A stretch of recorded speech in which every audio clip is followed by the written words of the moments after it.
नमस्कार, कान्तिपुर समाचारमा स्वागत छ। सुरु गरौँ अहिलेका मुख्य समाचारबाट।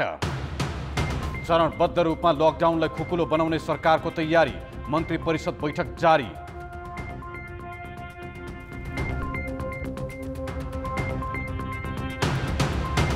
आज 285 जना कोरोना संक्रमित थपिए, संक्रमितको संख्या 4370 पुग्यो। दक्षिणी सीमावर्ती जिल्ला महामारीका केन्द्र बन्दै। साउनसम्म महामारी उत्कर्षमा पुग्ने प्रधानमन्त्री ओलीको भनाई, भन्छन् महामारी नियन्त्रणमा हर सम्भव प्रयास गर्दा पनि भारतबाट अनियन्त्रित आगमनले चुनौती थपियो। आर्थिक पुनरुत्थान र मूल्य वृद्धि नियन्त्रणमा केन्द्रित मौद्रिक नीति ल्याउने राष्ट्र ब्याङ्कको तयारी, सबै ब्याङ्कका हरेक शाखाले कम्तीमा 10 जनालाई सहुलियत ऋण दिनुपर्ने। र भारतको नयाँ दिल्लीमा अबको 50 दिनमा 5.5 लाखमा भाइरस फैलिने सरकारी आकलन। 80,000 शय्या तत्काल आवश्यक। संक्रमितको संख्यामा चीनले वुहानलाई, मुम्बईले उछिन्यो। गएको 24 घण्टामा 285 जना नयाँ संक्रमित थपिएका छन्। अब नेपालमा कुल संक्रमितको संख्या 4370 पुगेको छ। रौतहट, कपिलवस्तु, सर्लाही र दैलेखमा कोरोना भाइरसको हटस्पटका रूपमा देखिएका छन्। आज रौतहटमा 53, कपिलवस्तुमा 48, सर्लाहीमा 27 र दैलेखमा 25 जना नयाँ संक्रमित फेला परेका छन्। त्यस्तै कैलालीमा 17, धादिङमा 16, पाल्पामा 12, धनुषामा 11, सुर्खेतमा 9, मोरङमा 8 र रूपन्देहीमा 7 जनामा भाइरस पुष्टि भएको छ। प्युठान र सप्तरीमा 6, झापा र नवलपरासी पश्चिममा 5, उदयपुर र गोर्खामा 4 जनामा भाइरस देखिएको छ। बाँके, जाजरकोट र कञ्चनपुरमा 3, चितवन र सिन्धुपाल्चोकमा 2, बर्दिया, नवलपुर, डडेलधुरा, नुवाकोट र सिराहा, त्यसै गरी दार्चुलामा 1 जना संक्रमित बढेका छन्। अहिलेसम्म 72 जिल्लामा महामारी फैलिएको छ। सरकारले संक्रमणबाट जोगिन सार्वजनिक स्थलमा जाँदा अनिवार्य मास्क प्रयोग गर्न आग्रह गरेको छ। चढ्नु पर्दा, यात्रा गर्दा मास्कको प्रयोग गर्नुहुन अनुरोध। हालसम्म 674 जना संक्रमित निको भएका छन्। पछिल्लो 24 घण्टामा PCR विधिबाट 4414 जनाको परीक्षण गर्दा जम्मा परीक्षण संख्या 1,10,744 पुगेको छ। 15 जना संक्रमितको मृत्यु भएको छ। देशभर 1,72,000 जना क्वारेन्टिनमा छन्। लकडाउनको स्वरूप परिवर्तनबारे निर्णय गर्न मन्त्री परिषदको बैठक बसिरहेको छ। प्रधानमन्त्री निवासमा जारी बैठकले लकडाउनको स्वरूप परिवर्तनको निर्णय गर्ने एक मन्त्रीले जानकारी दिए। सरकारले 2 हप्ताको फरक मोडालिटी बनाएर लकडाउनको 2.5 महिनाको चरणबद्ध नयाँ कार्यतालिका ल्याउन लागेको हो। प्रधानमन्त्री केपी शर्मा ओलीले आज संसदमा समेत जनजीवनलाई सरल बनाउने गरी मन्त्री परिषदको बैठकले लकडाउनको स्वरूपबारे निर्णय गर्ने जानकारी गराएका थिए। चैत 11 गतेदेखि सुरु भएको लकडाउनका कारण दैनिक जीविका नै सङ्कटमा परेको छ। उद्योगी व्यवसायले पनि स्वरूप परिवर्तन गर्न सरकारलाई दबाब दिएका छन्। यसअघिको मन्त्री परिषद बैठकले कोभिड-19 उच्चस्तरीय समन्वय समितिलाई लकडाउनको नयाँ स्वरूप तयार गर्न निर्देशन दिएको थियो। प्रधानमन्त्री केपी शर्मा ओलीले कोरोना रोगको संक्रमण साउनको अन्तिमतिर उत्कर्षमा पुग्ने र यसको असर कार्तिकसम्म रहन सक्ने बताएका छन्। बजेटमाथि सांसदहरूले उठाएका प्रश्नको जवाफ दिने क्रममा संसदमा उपस्थित प्रधानमन्त्री ओलीले महामारी नियन्त्रण सरकार वा कुनै दल विशेषको एक्लै प्रयत्नबाट सम्भव नहुने र सबैको एकताबद्ध प्रयास आवश्यक पर्ने बताए। एकाएक विश्वभरि फैलिएको महामारीले सबैजसो देशलाई अत्याएको र नेपाल जस्तो सीमित स्रोत साधन भएको मुलुकका लागि बढी चुनौतीपूर्ण भएको उनको भनाइ छ। नेपालले महामारी फैलिन नदिन हर सम्भव प्रयास गरिरहेको, तर सीमा क्षेत्रबाट अनियन्त्रित आगमन भएकाले क्वारेन्टिन र परीक्षणको व्यवस्था पर्याप्त गर्न नसक्दा संक्रमण फैलिने क्रम बढेको प्रधानमन्त्री ओलीको भनाइ छ। उनले 85% कोरोनाको संक्रमण भारतबाट आएको तथ्याङ्क नै प्रस्तुत गरे। जेठमा मात्रै 2.25 लाख नेपाली भारतबाट आएको र अहिले पनि दैनिक करिब 10,000 को हाराहारीमा भित्रिरहेको उनको भनाइ छ। र त्यसपछि कम हुँदै गएर कार्तिकमा समाप्त हुने जस्तो देखिन्छ। तर त्यस्तो नहुन पनि सक्छ। हाम्रा चाडबाडहरू, दसैँ तिहार जस्ता चाडबाडहरू जहाँ मानिसहरू थप आउँछ, विदेशबाट आउँछ, अब त्यसबाट संक्रमण फेरि आउन सक्छ। फेरि अलिक समय बढ्न सक्छ र अझै अलिकति लम्बिन पनि सक्छ। यी सम्भावनाहरू पनि हाम्रा अगाडि छन्। हालसम्म नेपालमा मृत्यु भएका संक्रमितमा कोरोना भाइरस मात्र कारण नभएको प्रधानमन्त्री ओलीको भनाइ थियो। प्रधानमन्त्री ओलीले स्वास्थ्य सामग्री खरिद र क्वारेन्टिन व्यवस्थापनमा अनियमितता नभएको भन्दै महामारीका बेला पनि अनियमितता गरेको पाइए कुनै सहानुभूति नराखी कारबाही गर्ने बताए। व्यक्तिहरू नेपाल प्रवेश गर्नु हो, उहाँहरूमा त्यो 85% भन्दा बढी। तर प्रतिपक्षको माग अनुसार महामारी नियन्त्रणका नाममा भएको भनिएको 10 अर्ब रुपैयाँ खर्चको विवरण भने प्रधानमन्त्रीले खुलाएनन्। अहिले खर्चको चिन्ता गर्ने बेला नभई महामारीको चिन्ता गर्ने बेला भएको उनको टिप्पणी थियो। मन्त्री परिषद बैठकले लकडाउन सहजीकरण गर्ने विषयमा निर्णय गर्ने जानकारी पनि प्रधानमन्त्रीले संसदमा दिए। सम्बोधनको सुरुमा प्रधानमन्त्री ओलीले निशान छाप परिवर्तनमा नेपालको पूर्ण नक्सा समेट्न पेश भएको संविधान संशोधन विधेयकलाई लिएर देखिएको एकताप्रति खुसी व्यक्त गरेका थिए। अनियमितता भयो भन्ने, जेमा पनि अनियमितता भयो भनेर लाञ्छित गर्ने खालका प्रवृत्तिहरू पनि देखिन्छ। त्यसकारण हिसाबको चिन्ता नगरौँ, अहिले कोभिड-19 को चिन्ता गरौँ। अहिले हामीसँग पैसाको अभाव छ, दुरुपयोग भयो कि भन्ने म यसो भन्न सक्दिनँ। कहीँ कतै भएकै हुन सक्दैन भनेर पनि म त्यो दाबी गर्दिनँ, तर भएकै छ भनेर सोच्न पर्ने खालको स्थिति म देख्दिनँ।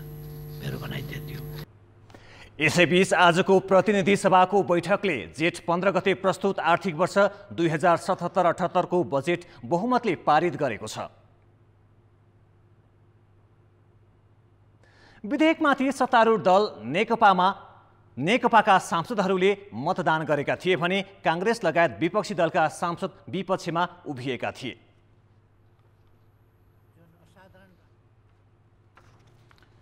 प्रतिनिधि सभामा प्रधानमन्त्रीको सम्बोधनपछि भाइरस र रोग प्रतिरोधी क्षमताबारे अप्रमाणित कुरा गरेकोदेखि खर्च विवरण सार्वजनिक नगरेको भन्दै सांसदहरूले प्रश्न सोधेका थिए। हेरौँ प्रधानमन्त्री र सांसदहरूबीच चलेको सवाल जवाफका केही अंश। यो सरकारले पीसीआर मेसिन 5 वटा किन्यो, 5 वटै चल्दैन। क्वारेन्टाइनको मापदण्ड आफूले बनाएको मापदण्ड एकपल्ट पढ्नु भएको छ। हाम्रो रोग प्रतिरोधात्मक क्षमता बढी छ भनेर कसले भन्यो? नेपालमा मृत्यु हुनेको संख्या कम छ भन्ने उमेर समूहको आधारमा मृत्यु भएको विश्वव्यापी संख्यासँग दाँजेर हेर्नु भएको छ। भ्रष्टाचार स्वास्थ्य सामग्रीको सूची राखेर संसदमा छलफल गर्नका निम्ति म प्रधानमन्त्रीलाई खुला आह्वान गर्छु। तयार हुनुहुन्छ सम्माननीय प्रधानमन्त्रीज्यू?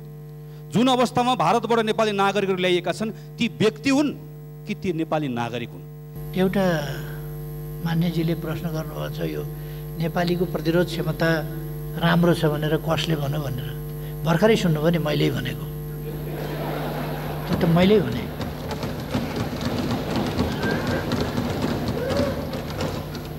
दाल, चामल, मकै, भटमास यी अनेक चिज हुन्छन् र त्यसमा बेसार अनिवार्य हुन्छ, नुन अनिवार्य हुन्छ, खुर्सानी अनिवार्य हुन्छ, या जिरा, धनियाँ, प्याज, लसुन, अदुवा यी सबै औषधि हो। मरेपछि भए पनि पीसीआर टेस्ट गरेर प्रमाणित भइसक्यो कि ऊ कोरोनाबाट मर्यो भनेपछि उसलाई अर्कै रोग थियो। हामी यहाँ बसेको सबैलाई एउटा न एउटा रोग छ, सबैलाई एउटा न एउटा रोग त हुन्छ नि। अनि सरकार आफ्नो गल्ती, आफ्नो कमजोरी ढाकछोप गर्नका निमित्त अर्कै रोगले मरेको हो भनेर चाहिँ त्यसरी पन्छाउन चाहन्छ। स्पष्ट जवाब चाहियो। कमजोरी लुकाएको होइन, यो एउटा सामान्य तथ्य भनेको। कहिले कहिले के हुन्छ भने कोरोनाले पनि मान्छे मर्छ, तर कहिले कहिले के हुन्छ भने अर्कै रोगले, कारण चाहिँ अर्कै रोगले निधन भएको हुन्छ, तर कोरोना पनि लागेको हुन्छ। त्यो हेर्दाखेरि कोरोनाले मरेको चाहिँ देखिँदैन। अथवा डक्टरहरूको पनि भनाइ के छ भने मर्न चाहिँ कोरोनाले नै मरेको होइन, तर कोरोना पनि लागेपछि विश्व स्वास्थ्य सङ्गठनको मापदण्ड अनुसार कोरोनाले नै मरेको भनेर मान्नु पर्या हो। त्यो मेरो मात्रै भनाइ होइन, त्यो डक्टरहरूको पनि भनाइ हो। सरकारले कोभिड-19 नियन्त्रणको लागि 10 अरब खर्च गर्यो भने मिडियामा बाहिर आइरहेको छ। त्यो रकम, त्यति बढी रकम केमा खर्च भयो? सामान्य सदनलाई यो जानकारी कहिले हुन्छ? राम्रो कुरा भनेको गर्न नजान्ने, नगर्ने र नराम्रो कुरा गर्नु चाहिँ आफ्नो धर्म ठान्ने खालका, त्यो पनि म देखिराखेको छु। र मैले भनिराखेको छु, यदि कुनै प्रकारको अनियमितता देखियो भने त्यसको छानबिन हुन्छ र हामी कारबाही गर्छौँ। तर जेमा पनि खरिद नगर्दा पनि भएन, खरिद गर्ने बित्तिकै भ्रष्टाचार बाहेक केही नदेख्ने। कहिले ओम्नीको चर्चा गरेका सुन्छु, कहिले कसको चर्चा गरेका सुन्छु। मैले पटक पटक भन्ने गरेको छु, यो अब जथाभावी नै बोल्ने हो भनेदेखि त बेग्लै कुरा भयो। जसलाई जे मुख छाडे पनि सन्तोष हुन्छ भने त बेग्लै कुरा भयो। नत्र भने कहिले कोबाट सञ्चालित छ, ओम्नी ग्रुप भनेरको छ त्यत्तिकै बोलेको छ, कहिले के भनेर बोलेको छ, कहिले विशाल ग्रुपसँगको साँठगाँठबाट भन्ने कुराहरू गरेको छ। यस्तो कुराहरू हामी सांसद जस्तो जनप्रतिनिधिहरू जस्तोले बोल्दाखेरि अलिक तथ्य प्रमाणका आधारमा बोल्नु वाञ्छनीय हुन्छ। आदरणीय प्रधानमन्त्रीज्यूलाई जिज्ञासा म राख्न चाहन्छु, म उहाँको क्षेत्रको पनि हौ। त्यसले गर्दा आदरणीय प्रधानमन्त्रीज्यू, हजुर त डक्टर त होइन, नेतै भएर प्रधानमन्त्री हुनुभएको होला, तर यहाँ हजुरको जुन शब्दहरू सुन्दा डक्टरले नै भन्ने कुराहरू हामीले यहाँ पायौँ। मेरै क्षेत्रको हुँ भनेर मान्यजी अघि बोल्नुभएको थियो, उहाँ त दङ्ग खुसी हुनुहुन्छ होला। मेरै क्षेत्रको त्यहाँ चाहिँ बजेट गजबले पर्या हुनाले खुसी हुनुहुन्छ होला जस्तो लाग्यो। प्रधानमन्त्री केपी शर्मा ओलीले संसदमा मात्रै होइन, बाहिरका सार्वजनिक सम्बोधनमा पनि भ्रष्टाचार विरुद्ध आफू कडा रूपमा प्रस्तुत हुने बताउँदै आएका छन्। उनले आज संसदमा पनि फेरि त्यही प्रतिबद्धता दोहोर्याए। यद्यपि भ्रष्टाचार निवारणमा सरकारले तय गरेको भनेको प्राथमिकताको कार्यान्वयनको अवस्था भने निराशाजनक देखिन्छ। सदनमा बजेटका बारे सांसदहरूले उठाएको प्रश्नको जवाफ दिन बुधबार उपस्थित भएका प्रधानमन्त्री ओलीले भ्रष्टाचार नियन्त्रण तथा यसप्रतिको शून्य सहनशीलताका बारेमा लामै समय खर्चेर आफ्नो धारणा सुनाए। यसअघि सरकारको नीति तथा कार्यक्रमका बारेमा जवाफ दिने क्रममा पनि प्रधानमन्त्री ओलीले यस विषयलाई उच्च प्राथमिकतामा राखेको बताएका थिए। त्यसअघि लकडाउनका दौरान चैत 25 गते देशवासीको नाममा दिएको सन्देशमा उनले स्वास्थ्य सामग्री खरिदमा भ्रष्टाचार नभएको र भएको पाइए कडा कारबाही गरिने बताएका थिए। बुधबारको जवाफमा पनि उनले स्वास्थ्य सामग्री खरिद र क्वारेन्टिन व्यवस्थापनमा अनियमितता नभएको दाबी मात्र गरेनन्, महामारीका बेला पनि अनियमितता गरेको पाइए कुनै सहानुभूति नराखी कारबाही गर्ने बताए। कुनै हिसाबले पनि भ्रष्टाचार हुन नदिने त्यो प्रतिबद्धतामा साथीहरू आश्वस्त हुनुहुन्छ सरकारसँग भन्ने मलाई विश्वास छ। किनभने मैले धेरैपल्ट भनेको मात्रै छैन कि भ्रष्टाचार कहीँ गरेको पाइएमा कारबाहीको दायरामा ल्याइएको छ। यो कुरा साथीहरूले चाहिँ देख्नै भएको छ। प्रधानमन्त्रीले संसदमा र बाहिर भ्रष्टाचार विरुद्ध कठोर हुने प्रतिबद्धता जनाए पनि व्यवहारमा भने त्यस्तो देखिएको छैन। जस्तो तत्कालीन सञ्चार तथा सूचना प्रविधि मन्त्री गोकुल बास्कोटाले सेक्युरिटी प्रिन्टिङ प्रेस खरिदमा कमिसन मागेको अडियो सार्वजनिक भई मन्त्रीबाट राजीनामा नै दिइसक्दा समेत यसबारे कुनै छानबिन भएन।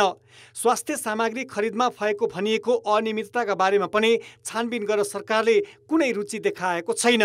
देश र चाहिँ दुनियाँलाई फाइदा हुने किसिमको अर्थात् भ्रष्टाचार नियन्त्रण गर्नको लागि, मुलुकमा सुशासन कायम गर्नको लागि उहाँ चाहिँ ओठे प्रतिबद्धता देखाउनुहुन्छ, तर त्यसलाई कार्यरूपमा परिणत गर्न चाहनुहुन्न। उहाँले भ्रष्टाचार नियन्त्रण गर्छु, भ्रष्टाचारीहरूलाई कारबाही गर्छु भन्ने कुराहरू यो खाली पब्लिक कन्जम्सनको लागि मात्रै भनिएको कुरो हो, यो चाहिँ गर्नको लागि होइन भन्ने चाहिँ देखिन्छ। बालुवाटार जग्गा प्रकरणमा छानबिनका लागि ओली सरकारले 2075 माघमा पूर्व सचिव शारदा प्रसाद त्रेतालको अध्यक्षतामा छानबिन समिति गठन गरेको थियो।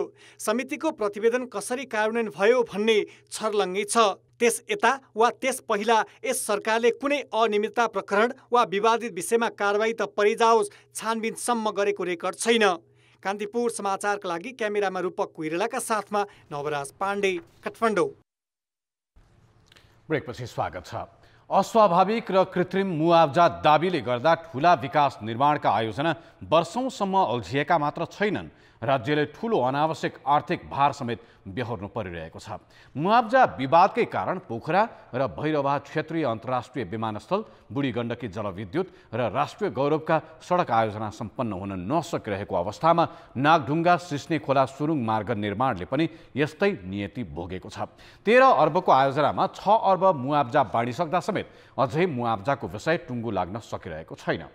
गत कार्तिक 24 गते प्रधानमन्त्री केपी शर्मा ओलीले शिलान्यास गरेको थानकोट नागढुङ्गा सिस्ने खोला सुरुङ मार्ग निर्माण कार्यले अहिले गति लिन सकेको छैन। सुरुङ मार्ग निर्माणको काम मुआब्जा विवादमा गएर अड्किएको छ। सङ्घीय राजधानी प्रवेश गर्ने मुख्य नाकामै सडक साँघुरो भएको र विस्तार सम्भव नभएको कारण वैकल्पिक र छोटो दूरीको नयाँ सडक बनाउने योजना अन्तर्गत नागढुङ्गा सुरुङ मार्ग बनाउन लागि हो। तर धादिङको खत्री पौवामा मुआब्जाको विषय नमिल्दा 4 महिनादेखि सुरुङको काम ठप्प छ।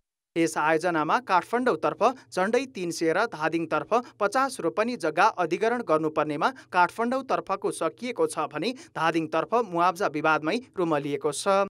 सरकारले धादिङतर्फको जग्गा अधिग्रहण गर्दा 1 अर्ब खर्चिने योजना बनाएकोमा राजनैतिक दल, जग्गा धनी र जग्गाका कारोबारीको मिलेमतोमा अस्वाभाविक र कृत्रिम रूपमा मूल्य तोकी अधिग्रहणमा असहयोग गरेपछि आयोजनाको भविष्य नै अनिश्चित भएको छ। मुआब्जा माग गर्दाखेरि यथार्थभन्दा बढी चढी गर्ने प्रवृत्ति चाहिँ बढिरहेको देखिन्छ। त्यहाँको वास्तविक मूल्यभन्दा अलिकति बढी नै मूल्य माग गर्ने, नभएदेखि आन्दोलनहरू गर्ने, हामी जग्गा दिन सक्दैनौँ भन्ने प्रवृत्ति चाहिँ यो सबै ठाउँमा छ। यहाँ पनि त्यो खालको केही हदसम्म छ। कुल 13 अर्ब लागतको आयोजनाका लागि सरकारले 6 अर्ब रुपियाँ त मुआब्जा नै वितरण गरिसकेको छ। जापान सरकारको सहुलियत ऋणमा 2.7 किलोमिटरको सुरुङ 42 महिनाभित्र सम्पन्न गर्ने ठेक्का सम्झौता भएको छ। नेपाली पक्षको अवरोधले समयमै काम सम्पन्न नभए जापानी ठेकेदारलाई क्षतिपूर्ति तिर्नुपर्छ। नागढुङ्गा सुरुङ मार्ग मात्र होइन, 2 दशक यता हरेक जसो विकास आयोजनामा जग्गा मुआब्जाको व्यवस्थापन मुख्य चुनौती बनेको छ, जसका कारण व्यापक आर्थिक सामाजिक रूपान्तरण गर्ने ठानिएका आयोजना समेत असफल भएका छन्। सरकारको आयोजनामा पर्ने भयो भनेपछि कसरी हुन्छ? सबैभन्दा बढी सरकारबाट असुल गराउनु पर्छ। मानौँ कि यो सरकारको राजस्व र सरकारले तिर्ने भनेको त यो नागरिकले तिरेको कर हो, यो भन्ने त्यो मनोविज्ञानभन्दा बाहिर गएर जसरी नै सरकारलाई निचर्नु पर्छ र त्यसमा सबैभन्दा अब दुर्भाग्यपूर्ण कुरा त केसमा भने त्यसमा हाम्रो राजनीतिक दल र नेताहरू, मन्त्रीहरू नै त्यसमा चाहिँ एउटा सरकारको नीति नै कसरी सरकार ठगिने र त्यो आयोजनामा पर्ने जग्गाधनीहरूलाई अस्वाभाविक रूपमा बढी असुल गराउने यो चाहिँ प्रवृत्ति चाहिँ पछिल्लो चोटि देखिएको छ।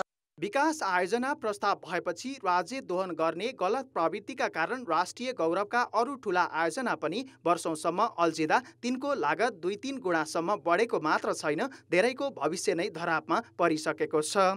यही कारण सरकारले पछिल्ला वर्षहरूमा जग्गा प्राप्तिमा मात्रै वार्षिक 20 अर्ब भन्दा बढी खर्चनु परेको छ भने कतिपय आयोजना नै स्थगित गर्नु परेको छ। जग्गा प्राप्ति ऐन 2034लाई संशोधन गरेरै भए पनि सरकारले मुआब्जामा देखिरहेका विकृतिलाई हटाउन तत्काल ध्यान दिनु आवश्यक छ। कान्तिपुर समाचारका लागि क्यामेरामा हेमन्त कटवालका साथ बाबुराम तिमिल सिन्हा, धादिङ। सोमबार राति रूपन्देहीको तिलोत्तमा नगरपालिकामा भएको 5 जनाको सामूहिक हत्यापछि मृतकका आफन्तले क्षतिपूर्ति माग गर्दै शव बुझ्न मानेका थिएनन्। जनप्रतिनिधिको रोहबरमा आज केही मृतकका आफन्तसँग गरेको सहमतिमा 1,25,000 प्रति परिवारलाई दिने निर्णय भएको छ। सहारा दिनु सट्टा नगरपालिकाले नै रकममा मोलतोल गर्दा अभिभावकविहीन बनेका 2 अबोध बालकहरूको विचल्य भएको छ। बुधबार रिपोर्टिङको क्रममा घटनास्थल पुग्दा आमा बुवा गुमाएका करण र अर्जुन पशुफार्ममै थिए। नजिकै रहेको मामाघरबाट हजुरबुवा र सानी आमा लिन आएकोले सबै झिटी जाम्टा उठाएर बोरामा कुम्लाउँदै थिए। यसै समयमा तिलोत्तमा नगरपालिकामा अन्य 3 जना मृतकका आफन्त, फर्म सञ्चालक र जनप्रतिनिधिहरू सोमबारदेखि नउठेको शवको व्यवस्थापनमा आपसी सहमति गर्दै थिए। अभिभावकविहीन बनेका नाबालकका नजिकका आफन्त नराखी प्रत्येक परिवारले 1,25,000 पाउने सहमति नगरपालिकाले गराएको छ। आफ्नो फर्ममा भएको घटनालाई लिएर तत्काल यो क्रिया खर्च दाह संस्कारलाई आधार मानेर प्रति परिवार 1 लाख रुपियाँ उहाँले उपलब्ध गराउने, जसअनुसार 4 जनाको चाहिँ परिवारमा त्यो घटना घटेको छ। 5वटा सङ्ख्या थियो र यसै गरी नगरपालिकाको तर्फबाट पनि हामीले विभिन्न राहत अनुदान वितरण गरेका छौँ। यो संवेदनशीलतालाई ख्याल गर्दै नगरपालिकाको तर्फबाट प्रति परिवार 25,000 चाहिँ नगद उपलब्ध गराउने। हुन त ती बालकका अलग भइसकेका 2वटा काका सैनामैना नगरपालिकामा बस्छन्। तिलोत्तमामै रहेको मामाघरका आफन्तहरू पनि ससुरालीको सहारामा छन्। खेतीपाती गर्ने सम्पत्ति नभएकाले सबैको जीविका चलाउने माध्यम मजदुरी हो। यी 2 नाबालकको जिम्मेवारी लिने अहिले कोही छैनन्। यस्तोमा केही रकम दिएर सहमति गराउने पहल कतिको न्यायोचित हुन सक्छ? जम्मै मजदुरी गरेर खाने हो, आफ्नो नि बालबच्चा छन्। अब तिनीहरू 2 जना, हामी 4 जना, 6 जना भइन्छ। 6 जनाले कसरी पुर्याउने? अब काम गर्ने, अनि त्यसै काम गर्ने, भाइलाई पढाउने, आफू पनि त्यस्तै। मामाहरू अङ्कलहरू पनि हुनुहुन्छ, अङ्कलहरूले के भन्नुहुन्छ? हामीले पाल्छौँ त्यस्तो केही भन्नुहुन्छ कि के भन्नुहुन्छ? नै भन्नुभएको छैन। स्थानीय कोटैमाई आधारभूत विद्यालयको 1 र 4 कक्षामा पढ्ने यी 2 भाइको अब पढाइ नै घुम्ने भएको छ। सहाराबिन बनेकालाई नगरपालिकाले पालन पोषण र शिक्षाको ग्यारेन्टी गर्नुपर्ने हो। यसरी रकममा मोलतोल गर्दा कतै यस्ता अबोध बालकको भविष्य त अन्धकार बन्ने होइन भन्ने प्रश्न उब्जेको छ। कान्तिपुर समाचारका लागि भुवन पाण्डे, तिलोत्तमा, रूपन्देही।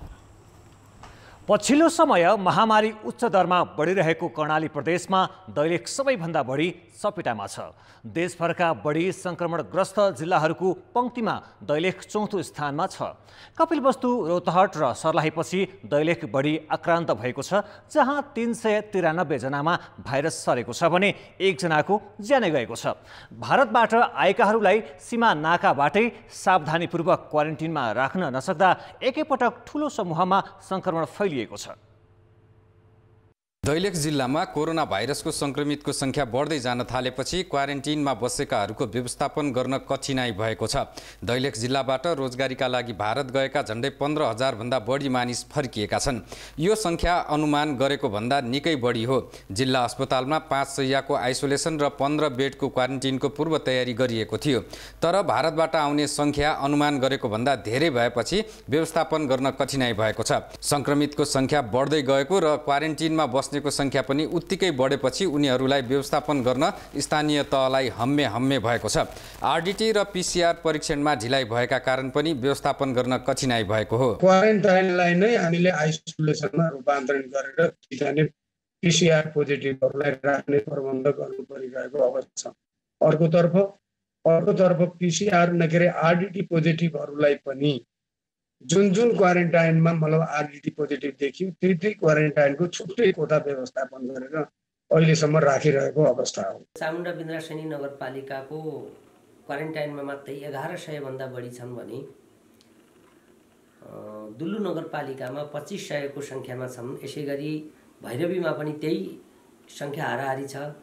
महाबुमा पनि 2000 भन्दा बढी मान्छे क्वारेन्टाइनमा छन् र नारायण नगरपालिकामा पनि ठूलो संख्यामा क्वारेन्टाइनमा छन् र अत्यधिक चाप छ। दैलेखमा व्यवस्थित क्वारेन्टिन नहुँदा क्वारेन्टिनमा बस्नेहरू बीच दैनिक विवाद हुने गरेको छ। क्वारेन्टिनको एउटा कोठामा 20-25 जनासम्म राख्ने गरिएका कारण उनीहरूलाई भाइरस संक्रमणको उच्च जोखिम छ। संक्रमितको संख्या बढ्दै गएपछि जिल्लाका विद्यालयमा बनाइएका क्वारेन्टिन नै आइसोलेसनका रूपमा प्रयोग गर्न थालिएको छ। यसरी बनाइएको आइसोलेसन समेत अभाव छ। भारतबाट आउने मानिसको चापले क्वारेन्टिनभित्र बेडको संख्या कमी भएको छ भने खानपिन लगायत स्वास्थ्यकर्मीको समेत अभाव भएको छ। बेडहरूको अभाव छ अनि त्यसपछि उहाँहरूलाई खाने बस्ने व्यवस्थापन गर्न पनि गाह्रो भएको छ र अनि यहाँ स्थानीय स्तरमा खटाउने स्वास्थ्यकर्मी डाक्टर साहबहरूको टोली पनि अब स्वास्थ्यकर्मीहरूको संख्या पनि कम भएको छ। डाक्टर साहबहरूको पनि अब आइसोलेसनमा काम गर्नुहुन्छ, फेरि उहाँहरूलाई फेरि काम गराइरहनु परेको छ। दैलेखमा 3 तहका सरकारले आवश्यक जनशक्तिको व्यवस्थापन गरी कोरोना भाइरसका संक्रमितको उपचारमा खटिनुपर्ने अवस्था देखिएको छ। जिल्लामा निर्माण गरिएका क्वारेन्टिनमा बस्ने मानिसको संख्या बढेपछि आरडीटी गरेर घर पठाइएकामै संक्रमण देखिएपछि दैलेख झनै जोखिममा परेको हो। कोरोना रोकथाम तथा नियन्त्रणका लागि सुरक्षा व्यवस्था सहित क्वारेन्टिनको बसाइलाई व्यवस्थित बनाउन आवश्यक देखिएको छ। कान्तिपुर समाचारका लागि क्यामेरामा नवीन साईका साथ कमल पन्त, सुर्खेत। कालीकोटमा आज बिहान टिपर दुर्घटना हुँदा 2 जनाको मृत्यु भएको छ भने 8 जना घाइते भएका छन्। भारतबाट आएका 39 जनालाई लिएर राजकोट नगरपालिका जाँदै गरेको टिपर कर्णाली करिडोर स्थित लालीघाटमा दुर्घटना भएको हो। दुर्घटनामा राजकोट नगरपालिका 2 का 21 वर्षीय शर्मिला सार्की र थम्की सार्किरहेका छन्। घाइतेहरूमध्ये 2 जनालाई हेलिकप्टर मार्फत काठमाडौँ लगिएको प्रदेश प्रहरी कार्यालयका वरिष्ठ प्रहरी उपरीक्षक राजेशनाथ वास्तोलाले जानकारी दिए। अन्य 6 जना घाइतेको कालीकोटमै उपचार भइरहेको छ। घाइतेसहित 35 जना सम्पर्कमा रहेको र 2 जना अझै बेपत्ता रहेको प्रहरीको भनाइ छ। सरकारले 2 वर्षभित्र निरक्षरता उन्मूलन गरी मुलुकलाई साक्षर नेपाल घोषणा गर्ने प्रतिबद्धता जनाएको 11 वर्ष भयो। साक्षरताका नाममा यो अवधिमा करिब 10 अर्ब रुपैयाँ खर्च भइसकेको छ। 3 वर्षदेखि निरन्तर नीति तथा कार्यक्रम र बजेट मार्फत 1 वर्षभित्र साक्षर नेपाल घोषणा गर्ने भने पनि अझै 33% निरक्षर नै छन्। सरकारले 2065 मा बजेट मार्फत 2 वर्षभित्र निरक्षरता उन्मूलन गर्ने घोषणा गरी साक्षरता अभियान चलायो। अभियान चलाउनु अघि 15 वर्ष उमेर माथिका 69 लाख निरक्षर थिए। सरकारकै तथ्याङ्क अनुसार यो उमेर समूहका 33% अझै निरक्षर छन्। 79% पुरुष र 57% महिला साक्षर छन्। निरक्षरता उन्मूलन गर्ने घोषणा कार्यान्वयन गर्नुका साथ सरकारले यो नारा नीति तथा कार्यक्रम र बजेटमा राख्न छाडेको छैन। जुन अर्को वर्ष सबैलाई साक्षर बनाउने घोषणा 15औं योजनासँग नै बाजिन्छ। सबभन्दा निरक्षर चाहिँ प्रोभिन्स 2 मा छ हैन। 50% मात्रै साक्षर छन्। त्यहाँका 50% अझ साक्षर हुनै बाँकी छन् हैन। र प्रोभिन्स 2 मा चाहिँ अब अहिले बढी नै फोकस नै पनि दिइरहेछ हैन। नीतिगत रूपमा प्रोभिन्स 2 मा शिक्षा मन्त्रालयले त्यो छुटेका छन्। बेसिकली छुटेका चाहिँ पोभर्टी लाइन भन्दा गरिबीका रेखामुनि रहने मास नै छुटेका छन् हैन। चुनौती त अब यही हो। गरिबीका रेखामुनि अब झनै बढी धकेलिन्छ यो कोभिड-19 ले गर्दाखेरि। अब बच्चाहरूलाई स्कुलमा पठाउने अब निशुल्क त निशुल्क छ, तै पनि अब उहाँहरू आफैले पनि अब कमाइ गर्नुपर्ने भएकोले बच्चाले पठाउने व्यवस्था हुन्छ हुँदैन, सबभन्दा मेन भर्नाधार र टिकाउधार। 11 महिना अघि सुरु भएको 15औं पञ्चवर्षीय योजनामा 2081 मा साक्षरता दर 95 पुर्याउने लक्ष्य छ। शिक्षा मन्त्रालयका अनुसार अहिलेसम्म 53 जिल्लाले निरक्षरता उन्मूलन भएको दाबी गरेका छन्। त्यो दाबीमा सत्यता छ छैन अर्को खोजीको विषय हो। सङ्घीय राजधानी काठमाडौँ सहित 24 जिल्लाले त्यस्तो दाबी गर्न समेत सकेका छैनन्। खास गरी प्रदेश 2 का जिल्लामा बढी चुनौती देखिएको छ, जहाँ आधारभूत तहको खुत भर्ना दर राष्ट्रिय औसतभन्दा कम छ। विद्यालय नै नजाने प्रवृत्तिका कारण निरक्षरता धेरै रहेका जिल्लामा साक्षरता कक्षा प्रभावकारी रूपमा सञ्चालन गर्नुको साथ सरकार सार्वजनिक खपतका नारा र घोषणामै केन्द्रित छ। पहिला पञ्चायतकालमा किताब बाँडेको आधारमा साक्षर घोषणा गरे पनि बेला थियो। अब अहिले चाहिँ कक्षामा हाजिर भएको हिसाबले चाहिँ नि साक्षरता घोषणा गरेर त हुँदैन नि। उहाँले जाँच ल्या भन्नुहुन्छ, त्यो जाँच कति वैज्ञानिक हो? यो जति घोषणा भइसक्यो भने छ त्यो पनि घोषणा के अरे पूर्ण साक्षर भन्ने चाहिँ मलाई चाहिँ लाग्दैन।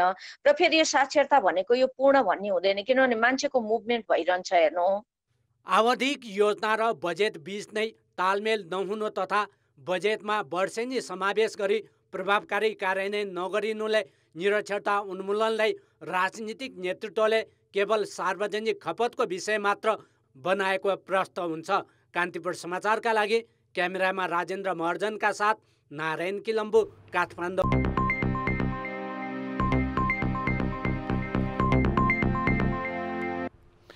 नेपाल राष्ट्र ब्याङ्कले साउनको पहिलो साता मौद्रिक नीति ल्याउने गरी सुझाव सङ्कलन सुरु गरेको छ।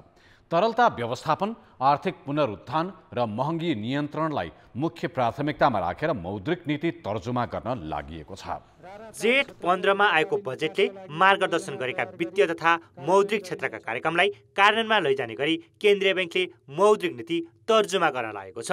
विगतमा मौद्रिक नीतिको जोड आर्थिक वृद्धिको लक्ष्यलाई सहजीकरण गर्नेमा हुन्थ्यो, तर यस वर्ष भने कोरोना महामारी र लकडाउनका कारण शिथिल भएको अर्थतन्त्रलाई चलायमान गर्नमा मौद्रिक नीति केन्द्रित हुनेछ।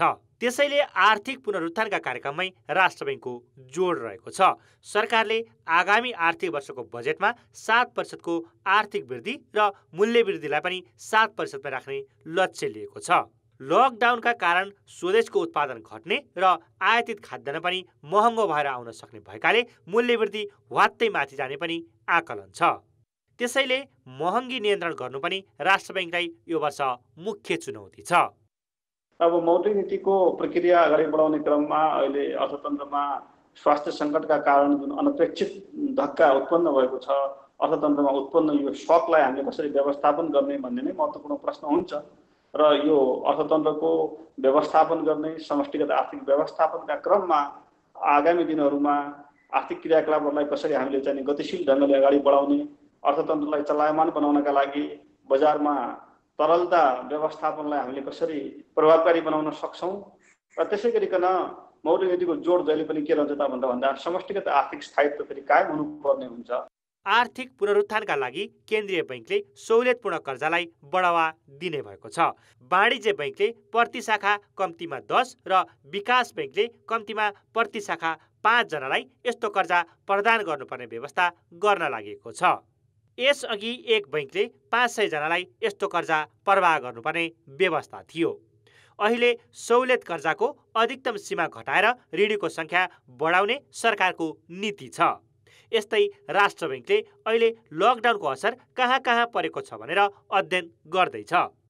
अध्ययनका आधारमा सबैभन्दा बढी प्रभावित क्षेत्रलाई लक्षित गरेर पुनर्कर्जाका कार्यक्रम ल्याउने तयारी छ।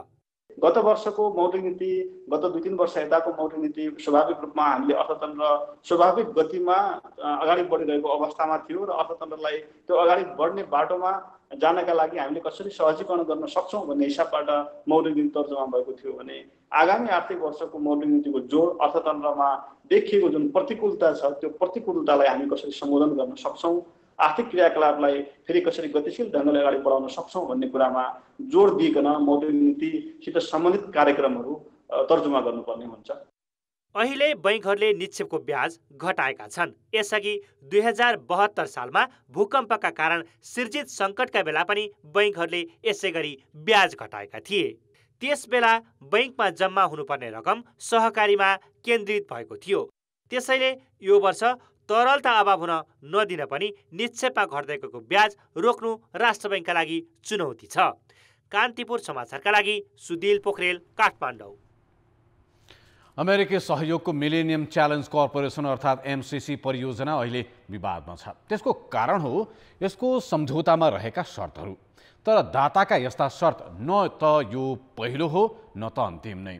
दशकौँदेखि दाताहरू आफूले चाहे अनुसार नीति र कानुन बनाउन सघाइरहेका छन् र हामी पनि तिनले भने अनुसार गरि नै रहेका छौँ। जेठ 20 गते प्रमुख विकास साझेदार संस्था विश्व बैंकले नेपाल विद्युत प्राधिकरणको संस्थागत क्षमता बढाउनका लागि 12 अर्ब रुपियाँ सहयोग स्वीकृति गरेको घोषणा गर्यो। उक्त रकम प्राधिकरणको संस्थागत सुधार, वित्तीय संरचना र प्राधिकरणको स्वायत्तताका लागि खर्च गर्ने भनिएको छ। त्यो भनेको घुमाउरो पारामा विद्युत प्राधिकरणको नीति कार्यक्रम खोट रहेको र त्यसको सुधारका लागि सहयोग गर्ने भनेको हो। यस्तै अर्को बहुपक्षीय दात्री निकाय युरोपेली युनियनले नेपाल नागरिक उड्डयन प्राधिकरणलाई विभाजन गर्न कूटनीतिक लबिङ गर्दै आएको छ। उसले प्राधिकरणलाई टुक्राएर सेवा प्रदायक र नियमन गर्ने अलग अलग संस्था बनाउन मात्रै भनेको छैन, त्यसका लागि सहायताको प्रस्ताव समेत गरेको छ। नेपाली विमान सेवालाई कालो सूचीमा राखिएको विषय कुनै न कुनै रूपमा यसैसँग जोडिएको प्राधिकरणकै अधिकारीहरू स्वीकार्छन्। सानातिना सहयोग मात्र होइन, राष्ट्रिय योजना आयोगले बनाएको 15औं योजनाको निर्माणमा पनि दात्री निकायले परामर्शदाता मार्फत भित्रभित्रै सहयोग गरेका थिए। बाहिर आलोचना हुने भएकाले सरकारले पनि अघोषित रूपमा दाताको रुचिलाई स्वीकार्यो। आफ्नो समाज र धरातल अनुकूलको नीति र कानुन बनाउनु पर्नेमा दाताको सहयोग आएपछि उनीहरूले चाहे जस्तै हुनु अस्वाभाविक भएन। यसको पछाडि आँखा चिम्लेर सहयोग लिने प्रवृत्ति दोषी रहेको आम बुझाइ छ। विदेशीले चाहिने यो किसिमको परनिर्भर मानसिकता तयार भइसकेपछि उनीहरूले भन्ने हामीले यताकाले यस गर्ने हो, डकुमेन्ट उतैबाट आउने हो। यहाँ नेपालका अधिकांश सन्धि सम्झौती पनि भएन। नेपालमा चाहिँ ड्राफ्ट हुने भनेको सबै उनीहरूको ड्राफ्टमा उनीहरूका शर्त पूर्व निर्धारित शर्तै छन् खुल्ला, त्यसमा गएर सही गरेर लिने। हामी यताबाट शर्त राखेर नेगोसिएसन गर्ने भन्ने त रेयरेस्ट अफ द रेयर हो। 5 वर्ष अगाडि बनेको 20 वर्ष कृषि विकास रणनीति बनाइदिन 1 दर्जन दाताले 18 करोड रुपियाँ खर्च गरेका थिए, जबकि 25 वर्ष अघिको एग्रिकल्चर पर्सपेक्टिभ प्लान पनि विश्व बैंक लगायत विकास साझेदार संस्थाहरूले बनाएका थिए। तर त्यो योजनामै सीमित रहँदा फेरि 20 वर्षे रणनीति किन चाहियो भन्ने जवाब कसैसँग छैन। यो प्रोजेक्ट चाहिँ तपाईँको कर्मचारीका लागि ल्याएको, नेपालको के अरे किसानको लागि ल्याएकै होइन। किनभने किसानमा आधारित छँदै छैन। विदेशको मल ल्याएर बाँड, विदेशको बिउ ल्याएर बाँड भनेर चाहिँ नै लगाएको छ। यहीँ उत्पादन गर, बिउ यहीँ नै अनुसन्धान गर, यहीँ नै मल उत्पादन गर, यहीँ अर्ग्यानिक खेती गर, यहीँ नै प्रविधिको विकास गर भन्ने किसिमको अनुसन्धान त जिरो छ दुईटैमा। दाताको दबदबा यतिमै सीमित छैन। कतिसम्म भने मुलुकी ऐनलाई प्रतिस्थापित गरेको फौजदारी र देवानी संहिताका साथै गत वर्ष बनाइएको औद्योगिक व्यवसाय ऐनमा बेलायती सहयोग नियोग डिफिडले आर्थिक र प्राविधिक सहयोग गरेको थियो। त्यस्तै बन्दै गरेको खाद्य स्वच्छता नीतिमा विश्व खाद्य कार्यक्रमले सहयोग गरिरहेको छ।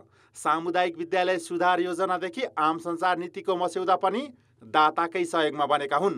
हुँदा हुँदा गत वर्ष प्रदेश 2 को सरकारले बनाएर प्रदेश सभामा प्रस्तुत गरेको प्रदेश प्रहरी सम्बन्धी विधेयकको मस्यौदा बनाउन एक अमेरिकी गैर सरकारी संस्थाले सहयोग गरेको थियो। त्यो एउटा फौजदारी कार्यविधि र देवानी कार्यविधि आयो नि, त्यसमा त्यो जापानिज गभर्मेन्टको पैसाले विदेशमा जापानमा ड्रोन लिएर गइकन भत्ता पनि के खुवाइकन अनि त्यो प्रियाम्बुलम समेत हामी पनि संलग्न हुन पायौँ। हामीले गर्दा यो ऐन बनाएमा लेख्दै छ। आजभन्दा तपाईँको पञ्चायतको पालामा पनि ऐन बनाउनलाई विदेशीको सहायता लिने गरेको थिएन। अहिले त तपाईँ के हुन्छ भने तपाईँको एउटा नेसनल सभरेन्टी भन्ने कुरो नै रहेन। दाताको रुचि र सहयोगमा नीति र कानुन बन्ने परिपाटीले गर्दा नै हो।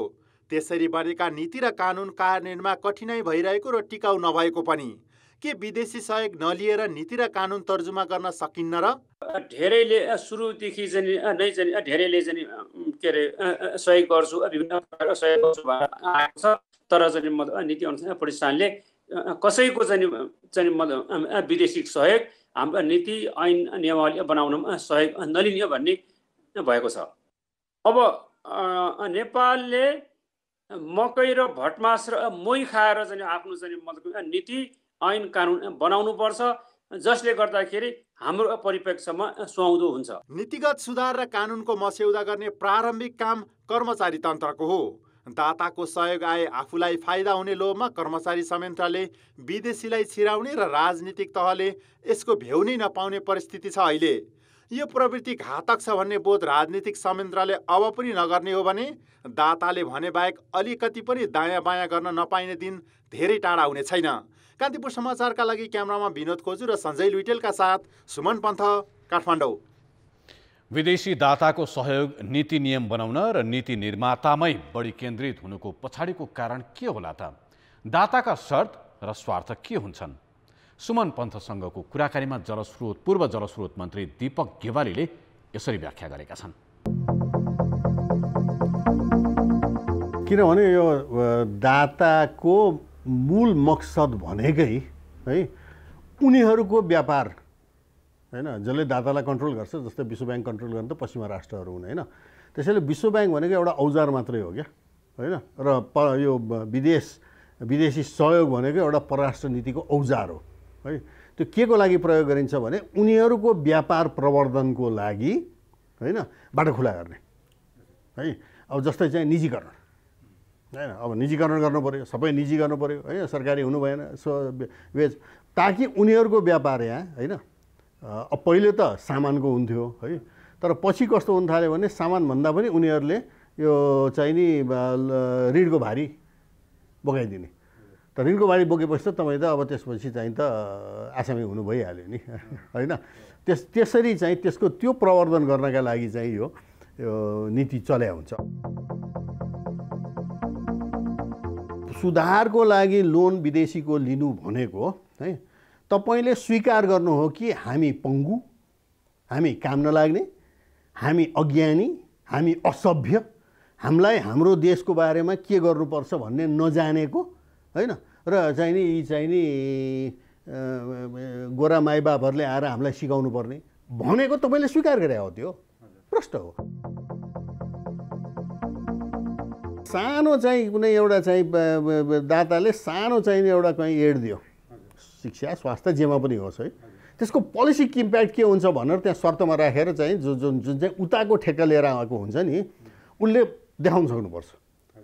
यहाँ हामीले $5 दियौँ, त्यो $5 को $5 बराबरको चाहिँ नि नीतिगत चाहिँ नि तेरो इम्प्याक्ट के भयो भने के भने हाम्रो स्वार्थमा चाहिँ चल्ने गरिकन नेपालको परिवर्तन भयो कि भएन उसको कानुन, उसको ऐन नियम, उसको चाहिँ काम गर्ने तरिका, उसका चाहिँ नि त्यहाँ संरचनाहरूमा हाम्रो व्यापारलाई प्रवेश होइन।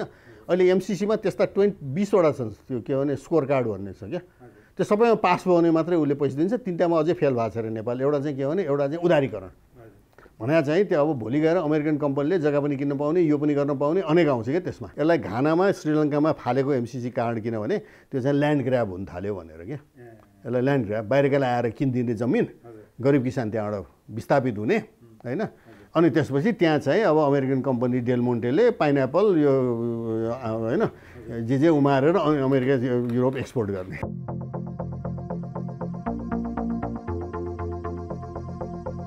किनभने उनीहरूको इच्छा शक्तिभित्रको उसभित्रै परेन यो होइन। किनभने शासन किन गर्न पर्ने भन्ने रहेछ भनेदेखि आसेपासेलाई कमाउन दिने, आफ्ना कार्यकर्तालाई कमाउन दिने, आफूले पनि सक्यो भने कमाउने भनेपछि शासन भनेको कमाउने माध्यम हो, यो देशको सेवा गर्ने विकास गर्ने माध्यम होइन भन्ने मान्यता। म त्यो कन्क्लुजन पुगेको छु। यो अलिक कटु सुनिन्छ तर मैले त्यसको विपरीत चाहिँ नि कुनै एभिडेन्स पाउनु मलाई बडो हम्मे भइरहेछ अहिले होइन। त्यसैले नत्र त यो त साधारण कुरा, यो तपाईँले बुझ्नुहुन्छ मैले बुझ्छु भने त्यत्रो सत्ता चलाएको मन्त्री प्रधानमन्त्री भएकाहरूले नबुझ्न त छैन नि होइन। साधारण कुरो हो है। त किन बुझ्न चाहेनन् भने बुझ्नै चाहेनन्, बुझे पनि बुझ पचाए होइन। यो त प्रश्नसँग देखिन्छ क्या। त्यसैले यो नीतिगत भन्ने कुरोमा चाहिँ नि यो दातालाई पस्नै दिनु हुँदैन। तर हाम्रो भ्रष्टीकरण यति भइसक्यो कि अब एम्बेसीलाई चाहिँ नि के अरे गाउँ गाउँमा गएर चाहिँ नि विकास बाँड्दै हिँड्न हुने, भाइसरोय हुन पाउने क्या। पहिले जुद्ध शमशेरले हात्तीमा जाँदाखेरि यसो पैसा फाल्थे अरे क्या, यसो सबतिर सब हारा लुच गरेर जान्थे।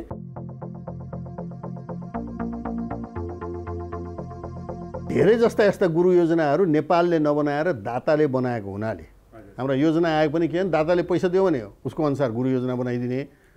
आफूले यस्तो गुरु योजना बनाउनुपर्छ, नेपालको कस्तो विद्युत सेक्टर कस्तो हुनुपर्छ होइन, शिक्षा सेक्टर कस्तो हुनुपर्छ भन्ने चाहिँ त्यो काम नगर्ने क्या। किन त्यो भित्र नभएको क्या, त्यो भित्र आफूभित्र राजनीतिक इच्छा शक्तिको गुदिने नभए हुनाले जे आउँछ पैसा आयो भने भइहाल्यो, 2-4 पैसा मान्छे कमाउँछ, यताउता 2-4जना जाहिर साइड पाइहाल्छन्। अनि यो कर्मचारी यन्त्र उच्च तहभित्र चाहिँ कस्तो मनस्थिति छ भने त्यो कुनै पनि दाताको प्रोजेक्ट यो बिग्रेको 80को दशकदेखि यो पछि बौद्धल आएपछि त झन् चौपट, लोकतन्त्र आएपछि त कुरै छोडिदिनुहोस् त्यहाँ छाडा है। कस्तो भनेदेखि चाहिँ नि त्यो कुनै पनि दाताको एग्रिमेन्टमा यो चाहिँ के अरे ट्रेनिङको क्लज हाल्नै पर्ने होइन, गाडीको क्लज हाल्नै पर्ने, कति नयाँ गाडी किन्न पाउने होइन। अनि कति चाहिँ नि विदेश भ्रमण ट्रेनिङको नाममा। अहिले तपाईँ बसेर हिसाब गर्नुहोस् यो उच्च पदस्थहरूले कति ट्रेनिङमा गयो भने यहाँ त सेक्सन अफिसर लिन पर्ने ट्रेनिङमा सचिवै गएको छन् भनेपछि यो ट्रेनिङमा है। अब त्यो ट्रेनिङ भने खासै ट्रेनिङै होइन त्यो होइन, त्यो एक किसिमले संस्थागत घुस हो त्यो होइन। ट्रेनिङमा जान पाइन्छ भनेपछि अनि त्यसपछि त हाकिमहरूको सरुवा हुने ओर्ने पनि त्यो मन्त्री सन्त्रीले गर्ने र मन्त्रीले आफ्नो पिएलाई पनि ट्रेनिङमा पठाउने होइन। यो काम चाहिँ त्यसैमा भयो। अनि दातालाई चाहिँ सबभन्दा राम्रो के हो भने यसले चाहिँ उल्टो पोलिसी इम्प्याक्ट देखाउन पाउने क्या। ब्रेकपछि पुनः स्वागत छ। चरा देख्दा सबै आनन्दित हुन्छन्, मन फुरुङ्ग हुन्छ। चरीको चिरबिराहट र कुकिल कण्ठले सबै मोहित हुन्छन्। चराको गतिविधि नजिकबाट निहाल्दा मन झनै रोमाञ्चित हुन्छ। कपिलवस्तु सदरमुकाम तौलिहवा नजिकैको रम्तलाहा गाउँमा चराले बचेरा हुर्काउन गरेको सङ्घर्ष निकै मनमोहक देखिन्छ। चराका लागि वसन्त र ग्रीष्म ऋतु अनुकूल मानिन्छ। यो मौसममा रैथाने चरा पथारो बसेर बचेरा हुर्क्याउँछन्। त्यसैमध्येको यो चरा हो श्वेतवक्ष जुरेली।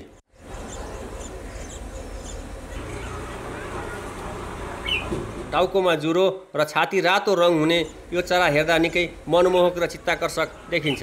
कपिलवस्तुको रम्तलाहा गाउँ एक घर छेउमा लौकाको बोटमा यसले गुण बनाएर 4वटा अन्डा पारेको थियो।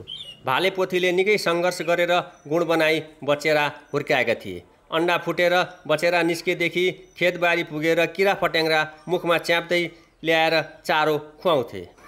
8 दिनमा 3वटा बचेरा हुर्केर गुणबाट उडेर गए। 10 दिनमा 4थो बचेरा पनि गुणमा कहिले नफर्किने गरी उडेर बाटो लाग्यो। तराईमा मात्र पाइने यो चरा रैथाने हो।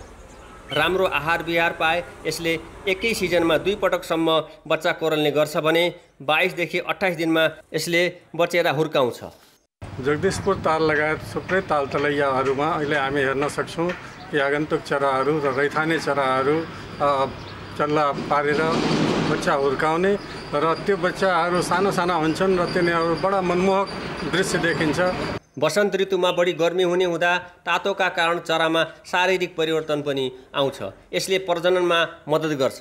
त्यस्तै यो बेला रातभन्दा दिन लामो हुने हुँदा आहार विहार गर्न सजिलो भएकाले अधिकांश चराले वसन्त र ग्रीष्म ऋतुलाई नै बचेरा हुर्काउने मौसमका रूपमा लिने गरेको चराविदको भनाइ छ। यो समयमा विभिन्न मुलुकबाट 45 भन्दा बढी प्रजातिका आगन्तुक चरा बचेरा हुर्काउन नेपाल आएका छन्। कपिलवस्तुको जगदीशपुर ताल र आसपासका क्षेत्रमा श्वेतवक्ष जुरेली जस्तै अरू चराले पनि प्रकृतिसँग लुकामारी खेल्दै गुण बनाउने, ओथारो बस्ने, बचेरा कोरल्ने, चारो खोज्न टाढा टाढासम्म जाने अनि पखेटा लागेपछि बचेरा आफै उडेर जाने जस्ता कार्य गरिरहेका छन्। बिरालोले जहिले पनि यताउता गइरहन्छ र त्यो बिरालो र कागबाट बचाउनलाई तार र काँटाले हामीले व्यवस्थाले गरिदिएको र बेला बेलामा हेरचाह गरेका थिए र आज तिनीहरू उडेर गएका छन्। त्यो उडेर जाँदा बहुत खुसी लागेछ हामीलाई। जुन दृश्य आफूहरूको हृदयमा अमिट छापका रूपमा रहने प्रकृति प्रेमी र चरा प्रेमीको अनुभव छ। कान्तिपुर समाचारका लागि कपिलवस्तुबाट मनोज पौडेलको रिपोर्ट। अब जनमतको अन्तिम परिणाम। जनमतमा हिजो हाम्रो प्रश्न थियो, महामारी नियन्त्रणमा सक्रिय हुनुपर्ने संयन्त्रबीच किन समन्वय नभएको होला? ए सहकारीको संस्कृति नहुनु, बी महामारीप्रति संवेदनहीनता र सी प्रधानमन्त्रीकी भूमिका फितलो। जनमतको अन्तिम परिणाम यस्तो छ, ए सहकारीको संस्कृति नहुनुमा 39%, बी महामारीप्रति संवेदनहीनतामा 26% र प्रधानमन्त्रीकी भूमिका फितलोमा 35%।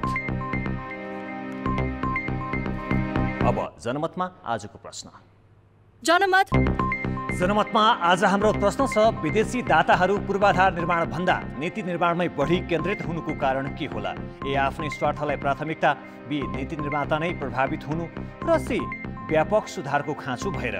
जनमतको अन्तिम परिणाम भोलि साँझ 8 बजेको कान्तिपुर समाचारमा प्रसारण गर्नेछौँ। कृपया 34001 मा SMS गरी आफ्नो मत व्यक्त गर्नुहोला। अब मौसम सम्बन्धी जानकारी।